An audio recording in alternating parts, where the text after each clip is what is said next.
Hello, this is Jamie Mitchell, and we are back with another episode of Libertarian Uncensored podcast, going over all the posts on Libertarian Uncensored subreddit. Let's get right into it. So first we have, I'm so glad my tax dollars could help provide the means for two nation states to kill each other while ignoring the compounding U.S. national debt, from Cow Dog Curmudgeon, and that's a meme of Israel's Iron Dome defending against Palestine's missiles, and they're both labeled U.S. tax dollars. U.S. tax dollars versus U.S. tax dollars. And I agree with that.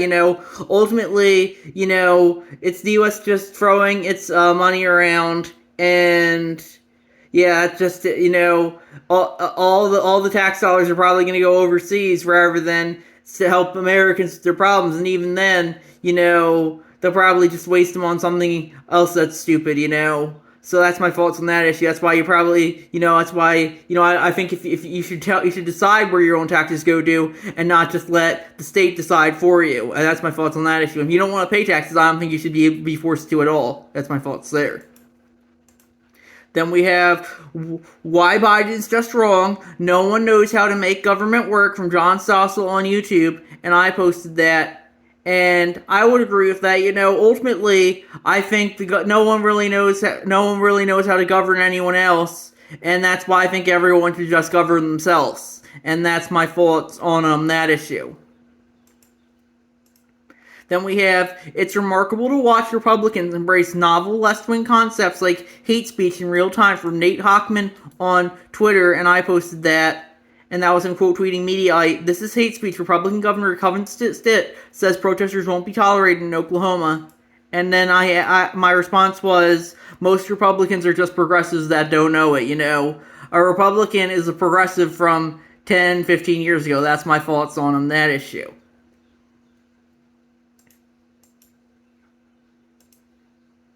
Then we have Disinformation Czar back at it in action, from Lemon Limelight, from Reason. Nina Jankowicz, Disinformation Czar is back in action. Nina Jankowicz was hired by the Department of Homeland Security, DHS, in 2022 to head its short-lived Disinformation Governance Board.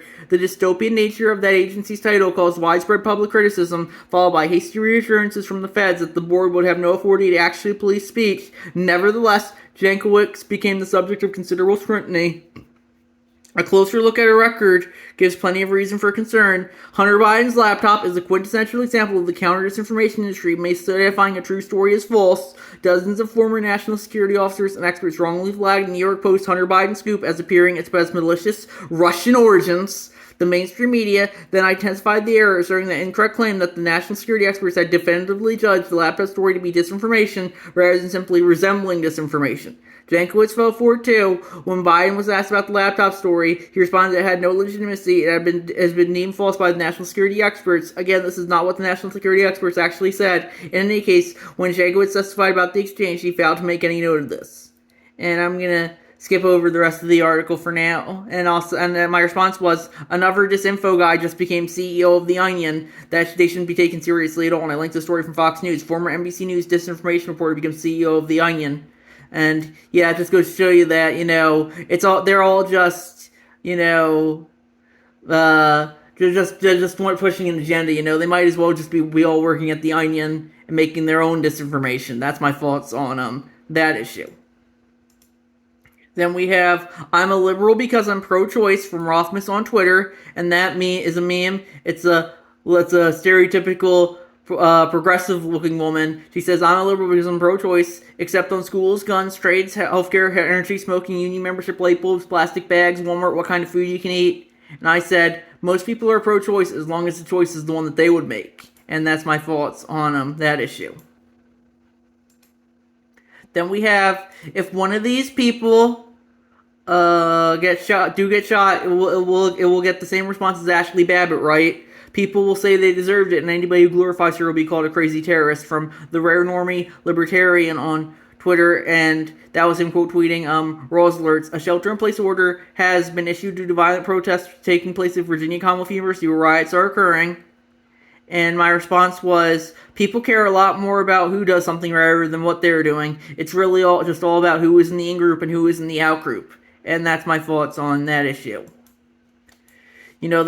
It's like when they break in and occupy Hamilton Hall in Columbia University. The people don't really care, and they hung a banner that says Intifada. But I bet if they were Trump supporters and hung a banner that said MAGA 2024, it would be the worst thing ever. So it's really just all in the in group and who's in the out group, and that's my thoughts on that issue. Then we have the bear discourse reminds me that in Colorado, people in the green areas, cities, voted for reintroducing wolves, and the people in the red areas, rural, voted against. Guess where they put the wolves? From Joshua Rayner on Twitter, and I posted that, and I said, democracy in a nutshell, mob rule. At least most people don't support it when their party isn't in power. That's why, it just goes to show you that, even if you're in the urban areas, you can vote to enforce your beliefs on the rural areas, even if the rural areas say otherwise. That's why I personally don't really care that much for democracy. It's just forced collectivism. What we need is voluntary collectivism instead, I think.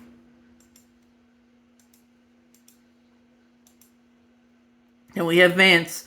Biden FTC chief is doing a pretty good job from the Hill, and I posted that, and I said, Vance might as well be a progressive at this point. I linked to his story about how, Michael Trace tweeted, the media calls Vance an isolationist, but he's very into supporting Israel and Taiwan. It just goes to show you that isolationist is only when they are just against Ukraine. So that's why I said, he might as well be progressive that light. Outside like the anti-woke stuff, and he's not into funding Ukraine. He's pretty much all have the same positions. They support big government, breaking up monopolies like with the FTC, and they support all the Israel or Taiwan and stuff like that. It's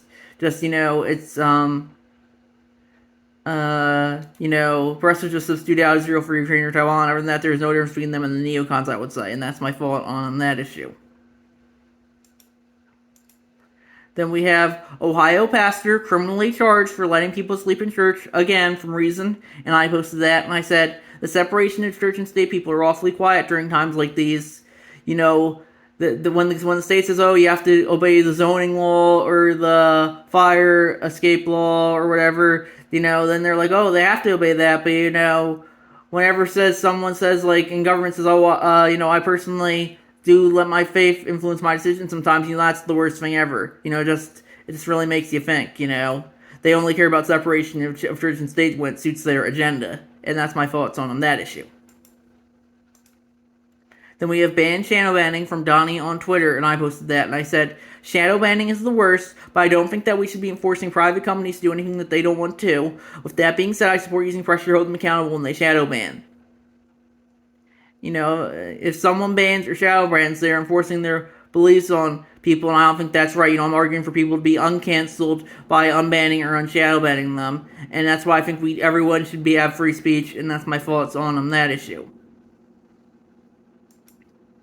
Then we have Trump gets jail warning for violating hush money trial gag order. Stormy Daniels' ex-lawyer testifies from CNBC.com by Sean Pankey Dan, and I said, gag orders go against free speech, in my opinion, and that's my thoughts on that issue. Then we have DEA will move to reclassify marijuana from APnews.com by Far and Chimney, and I didn't comment on that one, but I guess that's good. Hopefully they'll reclassify all the drugs and just let people do whatever drugs they want as long as it's their choice to do so. I like what Javier Milei said on that. Do whatever drugs you want, but just don't expect me to foot the bill, and that's my thoughts there. Then we have Our Car is Too Big from Common Sense Soapbox on YouTube, and I posted that, and I said, it's the government's fault just like everything else. Can you imagine a world without government? I linked to that clip from The Simpsons where, Lionel Hutz says, can you imagine a world without lawyers? And everyone's just holding hands and singing Kumbaya. That's what I think the world without government would be like. Well, that's at least my naive perception of it, at least, and that's my thoughts on that issue. Then we have, if a statist or fascist cop stops or, say, a rapist from committing an assault, they are not wrong, from Michael Malice on Twitter, and I posted that, and that was him quote-tweeting Speaking Tree, who was actually responding to me. He said, I said, I guess, Malice was eventually tweeted, when you see them get what they fucking deserve when they were pepper spraying a protester on the University of Texas at Austin campus, and I said, Speaking Tree said, I thought you hated cops, and I said, I guess it depends on who the cops are going after and whether they're in-group or out-group. And, ultimately, I do agree that cops can do good things, yes, but that doesn't change the fact that they have the state's military force pretty much do whatever they want to and not be held accountable for it. And that's my thoughts on that issue. Then we have how do we shift the paradigm from centralized collective government to individualized self-government? And I posted that and I said, this is the number one question that I think libertarians should be asking. It's obvious to anyone paying attention that the current system of government has all but failed, and yet many people seem to think that's the only way it can be, almost through a kind of sunk cost fallacy. Yes, that's the way it's always been. The human condition always seems to favor things like innovation and reinvention. I think it's only a matter of time before that line of thinking comes to government. And yeah, that's my thoughts on that issue. Hopefully we can just let everyone govern themselves. I think that's what people pretty much already do to some extent, and that's why I think that's what we should try and focus on as libertarians. That's my thoughts on that issue. Then we have President Trump speak at Libertarian National Convention, LNC 2024, from LNC, and I posted that, and I said, think they invited Biden as well, but no confirmation from him yet. And yeah, I personally wouldn't have invited Trump, but if they want to invite Trump, I guess that's their prerogative. I personally think it's good to have different perspectives. I personally don't think Trump's libertarian, but I think it's good to have different perspectives expressed at the convention, and that's my thoughts on that issue. Then we have bad people can have good ideas.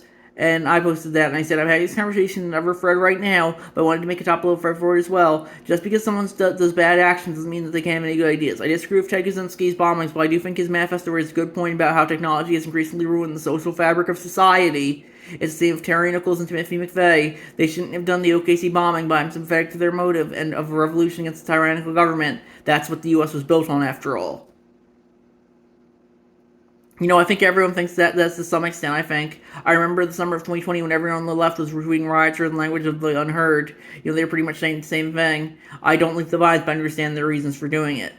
It's all really just depends on what the narrative is in regards to violence. If the founding fathers failed, we'd view them almost exactly as we view the Oklahoma City bombers, I think. Because, they used violence, but they weren't successful in their revolution, so they were just terrorists.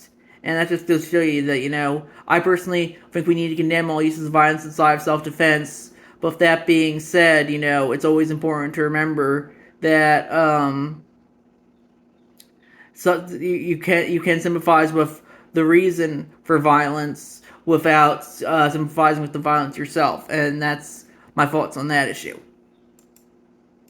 Then we have Trump says a lot of people like it when he floats the idea of being a dictator from BostonHerald.com by Donald Key. And, yeah, that's not good, I would say, But I think that's just Trump just being a rabble-rouser like he usually is. And that's my thoughts on that issue. Then we have, well, that doesn't seem very libertarian from Tom 13. That's across from the Libertarian Party USA subreddit.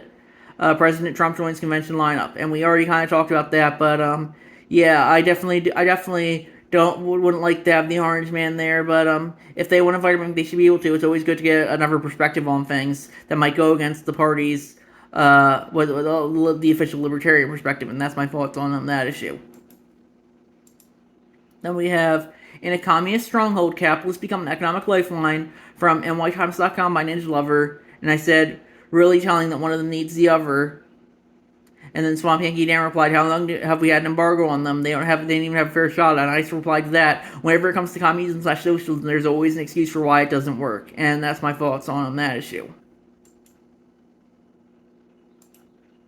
Then we have Justin Amash. The Anti-Semitism Awareness Act is flagrantly unconstitutional under the First Amendment, and the members of Congress who vote for it are shamelessly violating their oath of support to support and defend the Constitution. From Justin Amash on Twitter, quote tweeting Thomas Massey about the new Anti-Semitism Awareness Act that they're trying to pass. And I said, I'm surprised that Amash even thinks that they care for the Constitution anymore.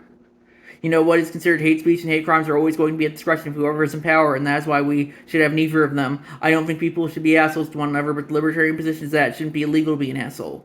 And I linked to a Gregling Rewald tweet. Relevant for Gregling Rewald, Western elites operate under the mindset that foreign tyranny is bad, domestic tyranny is good, and he linked to a story from Reuters. Saudi woman jailed for 11 years over rights post, Amnesty says. That's why, we shouldn't be jailing people for speech or expression, even if it's mean and vulgar, and that's my thoughts on that issue. Then we have Reddit is far more AstroTurf than people realize. These two identical thread shilling for the DNC were posted 10 months apart from Reddit Lives on Twitter, and I posted that, and I said it might as well all be bots at this point, and that's my thoughts on that issue. Then we have Arizona lawmakers repeal 1864 abortion ban, creating rift on the right from nytimes.com by Zach Ness. And yeah, I personally would agree with that. I personally am very more on the pro-choice side. But yeah, I guess if they want to repeal the ban, they should be able to. And yeah, I personally think that's the more libertarian position. But I do think there's a pro-life libertarian position as well, and that's my thoughts on that issue. Then we have how far Trump will go from Time.com by Far and Chimney, and yeah, this is I think there's just more mainstream media fear mongering over Donald Trump. I personally don't like the guy. But I just don't think he's the worst thing ever. I think if he gets reelected, we'll vote for another term of him. Same thing with Biden. I don't think they're really that different. I would say, and that's my thoughts on that issue. And then I think we're gonna wrap up there. I'll see you guys next episode. Bye.